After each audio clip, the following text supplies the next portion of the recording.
Meanwhile, in Tel Aviv, Knesset member and former Israel Foreign Minister Abba Eban has been talking about the broader aspects of the Arab-Israeli conflict. There is nothing in contemporary international relations similar to the Arab-Israeli dispute.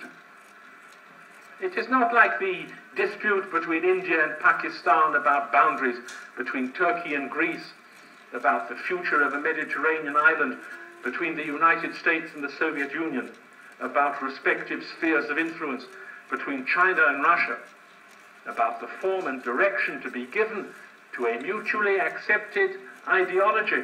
For in all of those conflicts, however violent and perilous, there is after all a common point of departure, a principle held without any challenge.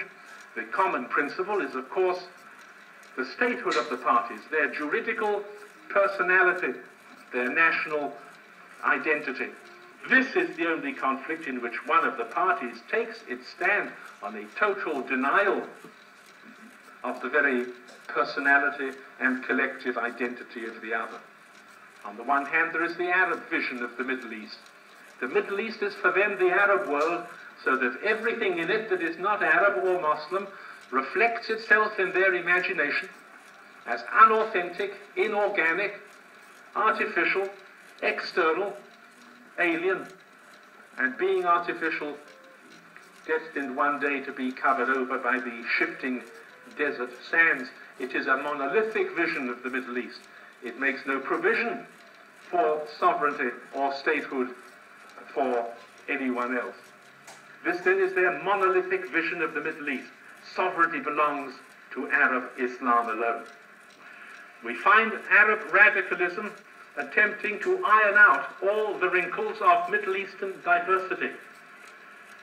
In the name of this homogeneous concept of the Middle East, we find them destroying the national identity of the Kurds in Iraq, committing genocide against the non-Muslim tribes in South Sudan, drowning the Christian particularity of the Lebanon in an avalanche of violence, and if they are not doing the same to Israel, only for one reason, namely that we are too strong.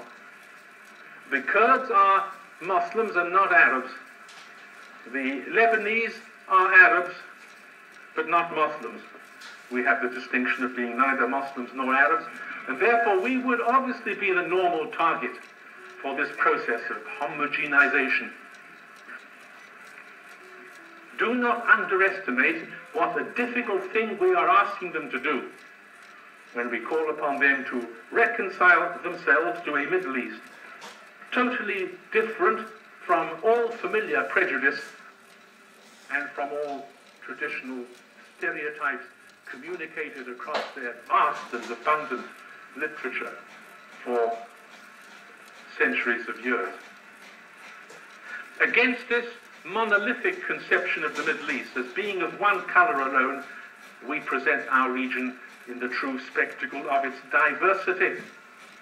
It is not the home and the cradle of Islam and Arab nationalism alone. It is the birthplace of many tongues, races, cultures, faiths, traditions, and therefore the rightful abode of many sovereignties. For us, the Middle East is not a monolith of one substance and color. It is a tapestry of many threads, of which the salient color was fashioned by Jewish experience thousands of years ago. This then is our central truth, that there has never been, there is not, and there can never be a Middle East without the sovereign state of Israel at the heart and center of its geography and of its history. A world that can get used to the existence of 21 very specifically Arab states can get used to the existence of one Jewish state as well.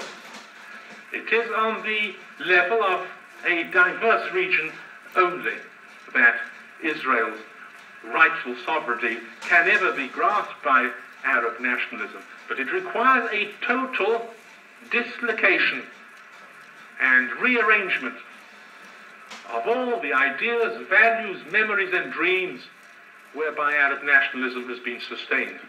Knesset member Abba Eban.